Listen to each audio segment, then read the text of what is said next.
Om Swastiastu, selamat pagi. Perkenalkan, saya Nikomang Ayu Asprianti. Saya adalah guru di SMA Negeri 2 Kuta, selaku guru sejarah Indonesia yang sedang mengikuti pendidikan profesi guru atau PPG dalam jabatan kategori 1, Angkatan 3 tahun 2023 di Universitas PGRI Mahadewa Indonesia. Pada kesempatan pagi hari ini, di tanggal 5 Maret 2024, tepatnya di pukul 10 pagi, saya akan melaksanakan praktek pembelajaran dalam rangka memenuhi tugas uji kinerja atau yang biasa dikenal dengan UKIN, dengan membawakan materi masa transisi menuju Orde Baru di tahun 1966 sampai 1967 dengan model problem based learning. Selamat menyaksikan. Terima kasih dan Om Santi Santi Santi Om.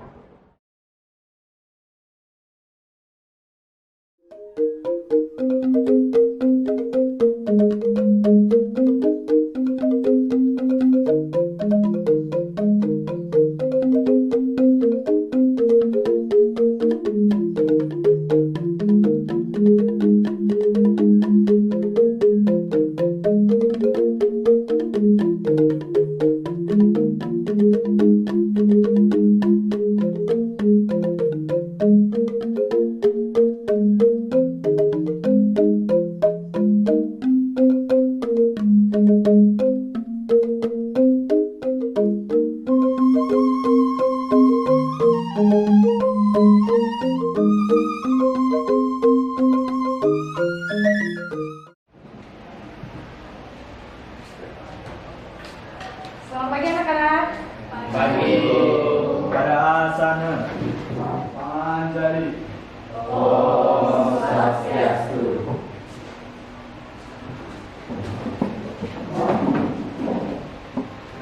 Gimana kabarnya hari ini anak-anak? Baik. Seperti biasa, sebelum kita melakukan pembelajaran hari ini di hari Selasa 5 Maret 2024, baiklah kita bersama-sama berdoa dulu ya, supaya pelaksanaan pembelajaran kali ini berjalan dengan lancar. Yaudah, silakan ibu ya. Pada asana teman-teman, sebelum memulai pembelajaran hari ini, ada baiknya kita berdoa. Berdoa selesai. Silakan ibu ya. Oke, baiklah anak-anak. Untuk kali ini kita akan lanjutkan materi sebelumnya. Tapi sebelum itu ibu akan mengecek dulu kesiapan kalian, kelengkapan kalian dalam pembelajaran dan juga kehadirannya. Dari yang pertama ibu akan mengecek dulu kelengkapan kalian. Sudah bawa semua buku paketnya? Sudah. Terima kasih ya. Terus selanjutnya dari penampilan pakaiannya. Oke, ibu rasa sudah cantik-cantik dan sudah ganteng-ganteng ya. Dan selanjutnya ibu akan ngecek kehadirannya. Baiklah, hari ini ada yang tidak sekolah. Silakan sekretaris, siapa sekretarisnya? Ya. Kita ada yang sekolah? Siapa? Satria. Oke, absen berapa? Kenapa dia? Oke, ya. Berarti yang lain tidak ada yang sakit ya, tidak ada yang lagi sakit. Kalau ada yang sakit, boleh UKS sebentar. Kalau ada yang lama boleh cuci muka ya. Gimana? Ada yang mau permisi sebentar nggak ada? Ya, tadi sekarang masih jam 10 pagi. Jadi kalian masih segar-segar aja ya. Untuk materi hari ini itu tentang masa transisi Orde Baru. Ibu punya apresiasinya ya, biar kalian bisa mengaitkan materi sekarang dengan materi yang sebelumnya ya. Silakan siapa yang mau menjelaskan dua gambar di depan? Yuk. Ya. Jessica aja deh. Silakan absennya dan nomornya nih sayangnya. Ya, 24. Silakan Jessica. Ada gambar pertama yaitu merupakan gambar monumen Pancasila Sakti, di mana dibuatkannya monumen ini untuk memperingati jasa para pahlawan yang telah gugur menjadi korban PKI pada tanggal 30 Desember 1965. Selanjutnya, gambar kedua yaitu gambar Bapak Soeharto yang kita kenal sebagai Presiden Republik Indonesia pada tahun 1960 sampai dengan 1998 yang kita kenal sebagai masa Orde Baru. Kasih Jessica, berikan tepuk tangannya ya. Oke, itu tadi penjelasan dari Jessica ya.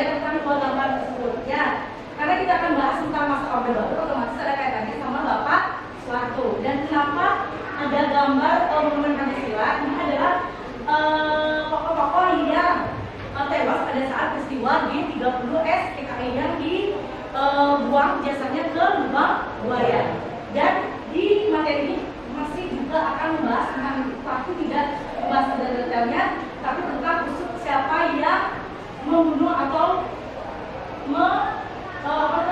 kita akan membahas tentang ini tokoh-tokoh yang terlibat dalam G30 PKI ya.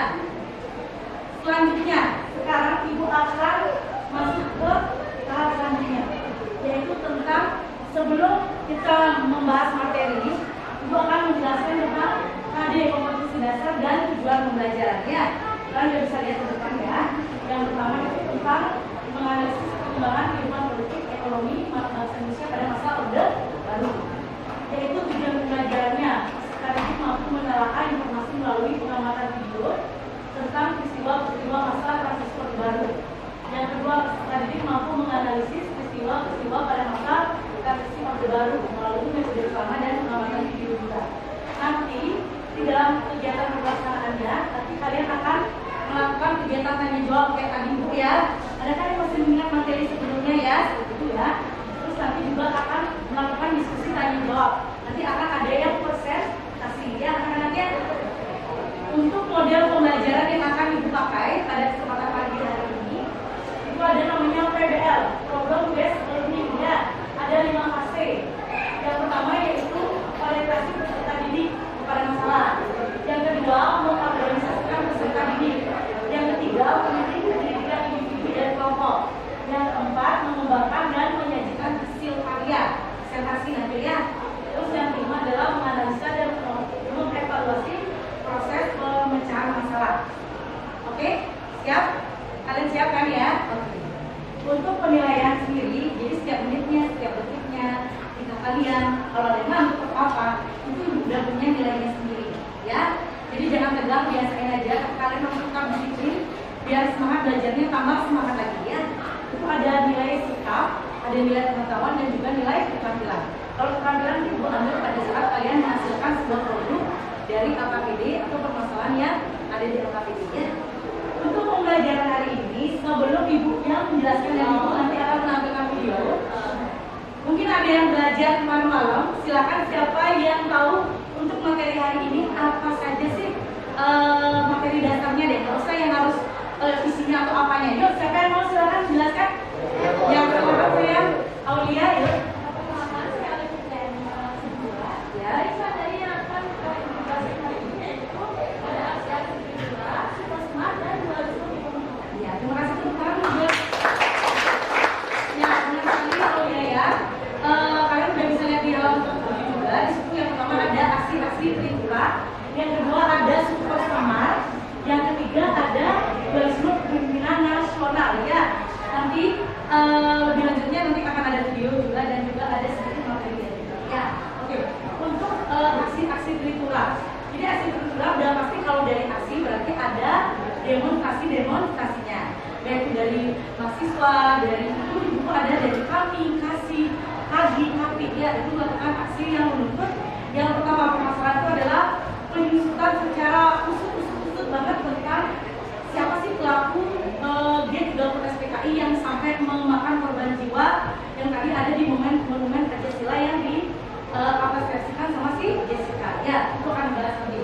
Terus yang kedua tentang super smart, itu adalah surat perintah 11 Maret dari Bapak Soekarno ke Bapak Jenderal Soekarno. Ibaratnya kayak pengalihan kekuasaan seperti itu ya. Yang ketiga, anak-anak sambil lihat itu adalah dualisme kepemimpinan nasional, di mana bangsa Indonesia kayak punya dua pemimpin ya, satu kepala negara, satu kepala pemerintahan ya. Untuk lebih pastinya dan lebih jelasnya biar kalian ngerti ya, Ibu akan putarkan satu dua video ya. Nanti setelah video kalau kalian ingin bertanya atau ada yang kurang dipahami, silakan tanya sama Ibu ya. Yang pertama, masa transisi tahun 1966 sampai 1967. Naiknya Letnan Jenderal Soeharto ke kursi kepresidenan tidak dapat dipisahkan dari peristiwa gerakan 30 September 1965 atau G30S PKI. Ini merupakan peristiwa yang menjadi titik awal berakhirnya kekuasaan Presiden Soekarno dan hilangnya kekuatan PKI dari percaturan politik Indonesia. Dari tadi pemutaran video dan juga sedikit materi di awal yang sudah dijelaskan untuk materi hari ini, kira-kira ada nggak sih pertanyaan-pertanyaan atau segelintir di benak kalian? Kok gini, kok gitu? Ya silakan untuk sekarang. Ibu akan memberikan kesempatan kalian untuk bertanya. Kalau ada yang ingin bertanya, silakan bertanya. Kalau ada yang merasa sudah paham atau sudah cukup materinya, ya udah nggak apa-apa ya. Sekarang buka untuk sesi pertanyaan. Silakan. Ya silakan dulu, Manda ya.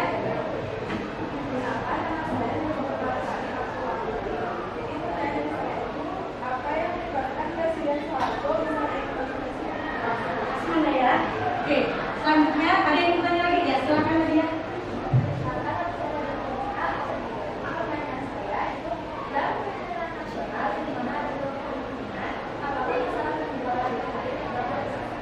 Terima kasih Nadia. Yuk, Rika, selanjutnya.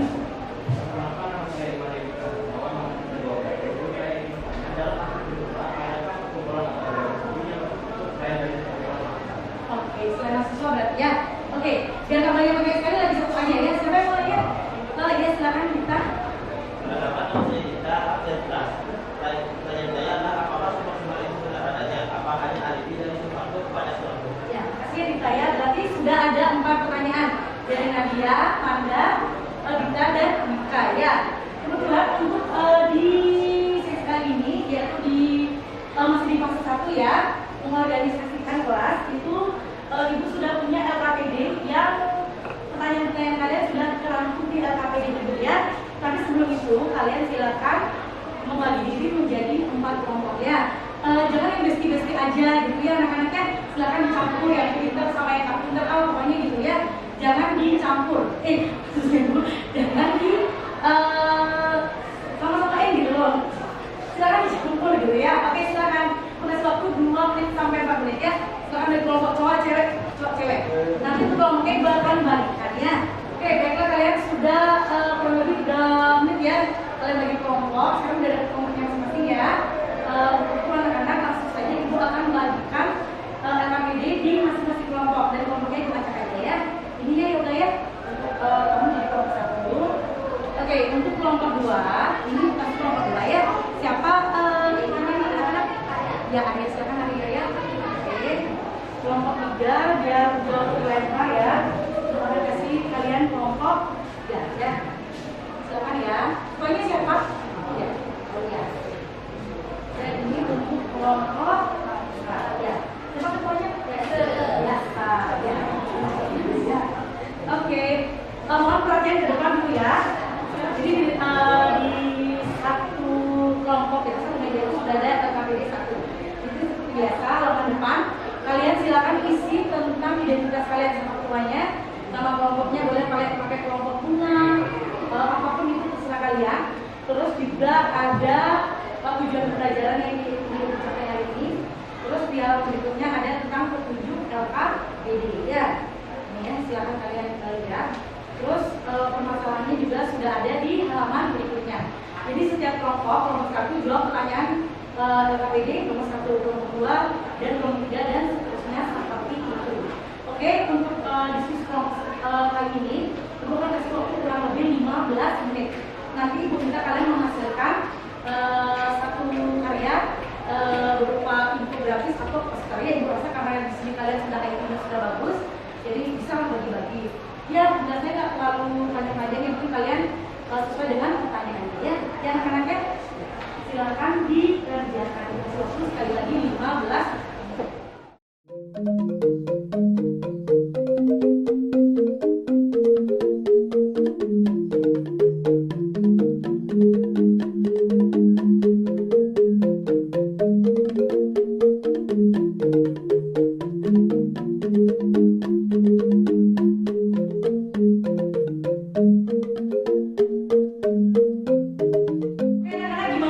Kita akan masuk ke fase 3 ya, di mana Ibu akan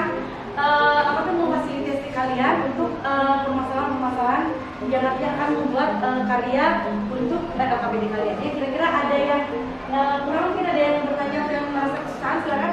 Ada yang, oh iya, ya. Iya, oke. Kamu jadinya bikin apa sih? Bikin apa? Oh iya. Oh, udah keren sekali ya. Ya, nanti ini kamu presentasikan ke depannya dan jangan lupa untuk apa tuh namanya hasil ini juga nanti dikumpulkan ya. Berarti untuk jadinya tidak ada masalah ya. Karena kan kalian udah banyak ya pakai buku pakai modul juga tadi udah share kemarin-kemarinnya. Ya, makasih ya. Silakan dilanjutkan. Mungkin ada yang kurang di sini silakan ya. Terima kasih. Oke, kemudian kira-kira gimana kalau tiga sudah ini? Oh iya, oke. Ya, ini jawaban kalian ambil dari mana aja? Dari internet, sama gini modulnya. Ya, oke. Terus untuk ininya hasilnya, infografisnya, apa kalian bikin gini? Poster, kalian bikin apa? Coba saya lihat gimana? Gampang sekali kalian bikinnya ya. Oh, ya.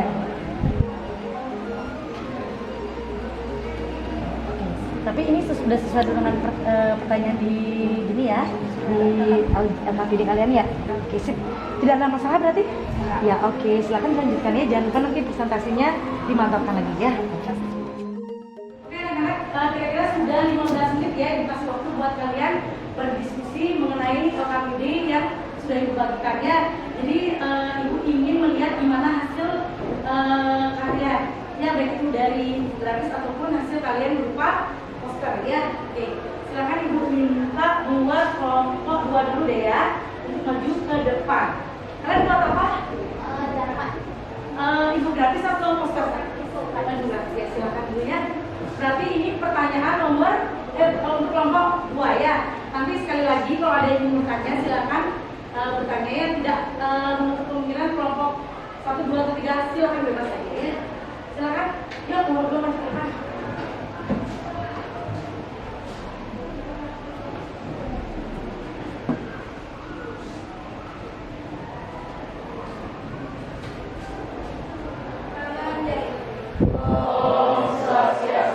Baik, di sini kami dari kelompok 2 akan menjawab pertanyaan soal LKPD nomor 2, yaitu dampak dari super-super. Sebelumnya, izinkan kami perkenalkan diri terlebih dahulu. Perkenalkan, nama saya Kadek Sania Devi, nomor absen 15. Nama saya Kemana Sama Daya, Saya Madina Maharani Wahyuta, nomor absen 22, dan saya Ditulis Sayyada Putri, nomor absen 24. Pada kali ini, di sini kelompok kami membuat infografis. Pada jawaban yang pertama akan dibacakan oleh Aris Sumardi. Yang pertama, pemberantasan komunisme. Pertama, tidak tuntas kepada Soeharto untuk memerintah. Apapun yang akan diperlukan untuk menanggapi situasi keamanan dan ketertiban yang buruk. Dapat mesti dihasilkan dari malam anggota PKI dan Pemerintah Indonesia.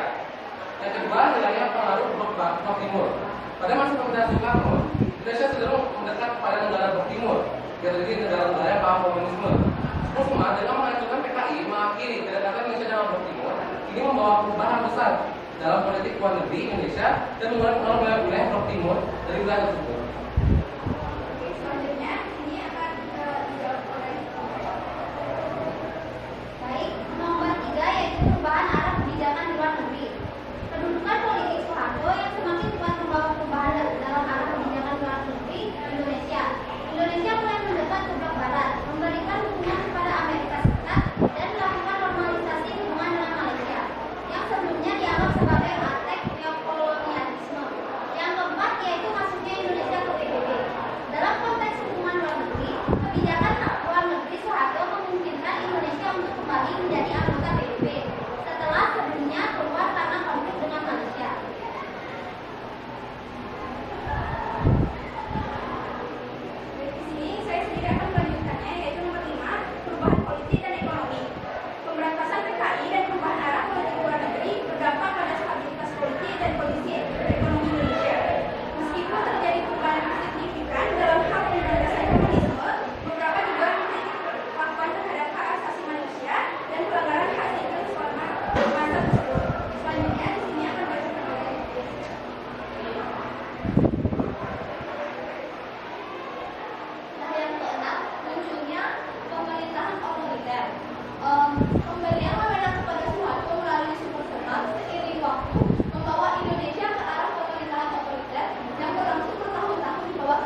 Di sini saya ingin bertanya, faktor apa saja yang melatar belakangi lahirnya Super Smart? Terima kasih. Baik, izinkan kami diskusi terlebih dahulu dari pertanyaan dari Yasin.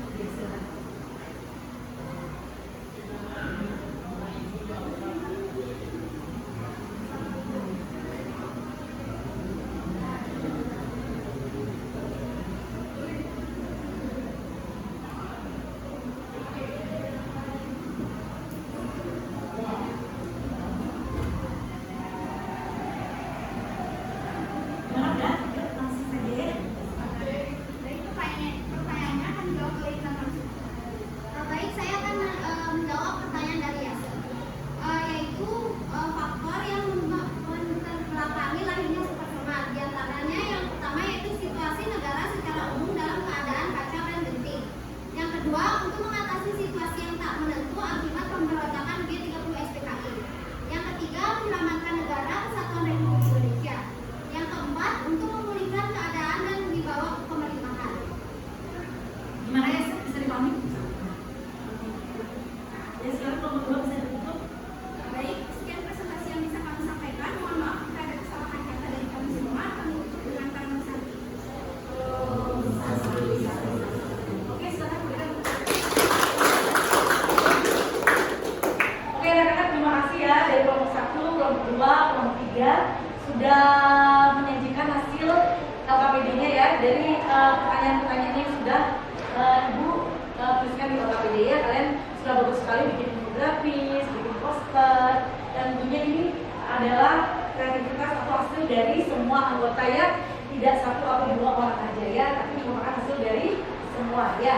Oke, kita akan memasuki fase kelima. Tadi fase keempat kalian sudah menyajikan hasil diskusi kalian ya atau kerja kelompok kalian. Sekarang Ibu ingin meminta satu orang siswa saja untuk menyimpulkan jawaban atau materi kita hari ini. Kira-kira ada yang bisa nggak sih? Ibu juga ingin tahu apakah kalian sudah memahami atau tidak untuk materi hari ini. Siapa yang bisa? Yuk, silakan. Satu orang saja yang alias Maria, silakan. Baik, perkenalkan nama saya Sumarno Jaya, asal Budu. Di sini saya akan menjelaskan materi yang kita pada pagi hari ini. Kita membahas masa transisi menuju Orde Baru pada tahun 1966 hingga 1967. Adapun materi-materi kita dapat, yang pertama, aksi-aksi Tripura. Ini berasal dari kalangan mahasiswa, kami maupun rapi dan yang sebagainya. Ini bertujuan untuk mengusut tentang bagi siapa sejarah oleh G30 PKI. Kemudian terus pengumuman, itulah pengalihan kekuasaan dari Soekarno menuju Soeharto. Di sini bertujuan untuk memulihkan keadaan dan mengembalikan kewibawaan dari pemerintah. Kemudian yang ketiga, dualisme kepentingan nasional. Ini seperti kita memiliki dua pemimpin, satu kepala negara, satu kepala pemerintahan. Di sini juga Soeharto sebagai pemerintahan selama 21 tahun dan menjadi seorang presiden dan mengakhiri era dari dualisme kepemimpinan nasional dan mengawali era Orde Baru. Terima kasih buat kalian, kita berikan tepuk. Oke, selanjutnya Ibu yang akan menyimpulkan ya untuk jawaban dari KPD ataupun dari materi hari ini ya. Oke, seperti tadi presentasinya Jessica ya dan tentunya ya untuk kelompok 2 ya. Begitu juga dengan teman-teman yang lain, kelompok yang lain. Di sini dampak dari proses kepemimpinan di mana Indonesia jadi meninggalkan blok timur dan lebih berpihak kepada blok barat. Seperti di Amerika ya. Jadi ketika Indonesia ada masalah, jadi ada penengahnya yaitu Amerika. Dan Indonesia juga mulai masuk ke dalam organisasi PBB ya. Dan ini juga berkaitan dengan dampak dari aksi Tripura ya. Kalau dari aksi Tripura di awal itu adalah dimana kekecewaan rakyat Indonesia ketika salah satu mahasiswa itu meninggal ya akibat demo-demo dari mahasiswa ya, dan itu membuat kepercayaan masyarakat Indonesia kepada pemerintah menjadi jatuh. Tapi ini diperbaiki dengan adanya surat perintah 11 Maret. Jadi kepercayaan bangsa Indonesia terutama dari mahasiswa yang ingin menuntut kalau pembubaran PKI itu sudah dibuktikan sama Bapak Soeharto ya. Karena Super Smart itu penyerahan mandat dari Soekarno ke Soeharto. Ternyata Soeharto bisa menaikkan pamornya dengan menyingkirkan atau memberantas semua kelompok PKI, dan ini membawa dampak yang sangat besar bagi Bapak Soeharto, yaitu dengan ini jawaban dari LKPD paling nomor 4 itu langsung kepercayaan dari bangsa Indonesia. Udah Soeharto aja jadi presiden menggantikan Soekarno yang dirasa sudah lama sekali menduduki jabatan sebagai presiden. Ya, itu untuk kesimpulan kita hari ini. Ya, silakan. Cukup sekian materi hari ini untuk saudara sekalian yang di lapangan ini. Silakan.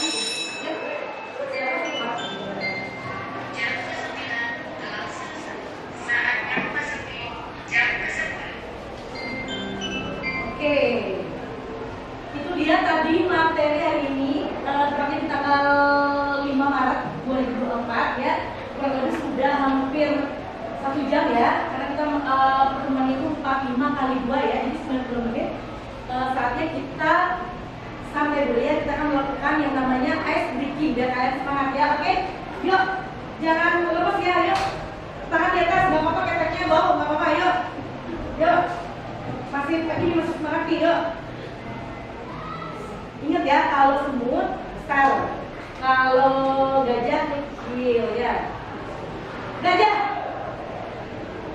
semut, gajah, semut, semut, gajah, semut, gajah, semut, semut. Ya, terima kasih untuk hari ini. Oke. Dan untuk di sesi terakhir yaitu kita akan memasuki fase kegiatan penutup ya. Kegiatan penutup seperti biasa Ibu akan meminta salah satu siswa untuk melakukan refleksi kegiatan hari ini ya. Kira-kira ada yang bisa bukan menyimpulkan apakah kegiatan hari ini berjalan dengan lancar, apakah Ibu sudah memberikan materi sesuai dengan apa yang ada pada buku paket atau apa, silakan kalian nilai sendiri ya. Siapa yang bisa merefleksi untuk pembelajaran hari ini? Siapa ya? Silakan Felix. Perkenalkan, nama saya Felix Aditya, absen 29. Untuk pembelajaran kali ini, saya ingin merefleksi. Pembelajaran sudah sesuai dengan model pembelajaran. Masanya juga sudah cukup clear. Materi sudah singkat dan mudah dipahami. Dan pembelajaran ini juga menyenangkan. Kamu udah gak ngantuk lagi kan ya? Oke, berikan tepuk tangan. Hari ini bagi Felix sudah menangkan materi singkat, padat, dan juga ada presentasi hasilnya juga sangat oke sekali ya. Oke, untuk selanjutnya seperti biasa Ibu juga sudah memberikan kalian CPA ya. Kita akan melakukan evaluasi berupa pertanyaan 2 saja ya. Ibu kasih waktu 2 menit saja untuk menjawab bagaimana kemampuan kalian tentang materi hari ini ya. 2 pertanyaan aja ya, silakan ya. Kami Ibu ngecek ya, siapa yang sudah selesai, siapa yang dulu. Oke, sudah semua ya menjawab 2 pertanyaan yang sudah Ibu share di WA group dan kalian sudah menjawab di Google Form ya. Oke, makasih ya. Ibu lihat juga hasilnya ini sudah banyak yang benar, tapi ada yang masih ada yang salah apa ya. Mungkin nggak fokus apa ya, jadinya kalian sudah menjawabnya dengan baik ya. Oke, untuk PR untuk tugas di rumah, silakan kalian lihat di halaman 14 ya. Silakan kerjakan di rumah. Itu cuma ada 3 soal saja ya. Minggu depan kalian tidur. Dan untuk materi selanjutnya itu silakan buka di halaman 119 ya. Itu tentang masa politik dan ekonomi dari Orde Baru ya. Jadi kita sudah minggu depan sudah masuki masa Orde Baru ya. Oke. Demikian untuk hari ini. Seperti biasa di awal kita berdoa, di akhir juga kita berdoa ya. Karena kegiatan hari ini berjalan lancar ya. Ya silakan untuk kali ini ke yoga ya. Oke, mungkin ya. Teman-teman, sebelum mengakhiri pembelajaran hari ini, sebaiknya kita tutup berdoa. Berdoa selesai. Parama Santi. Santi, Santi, Santi.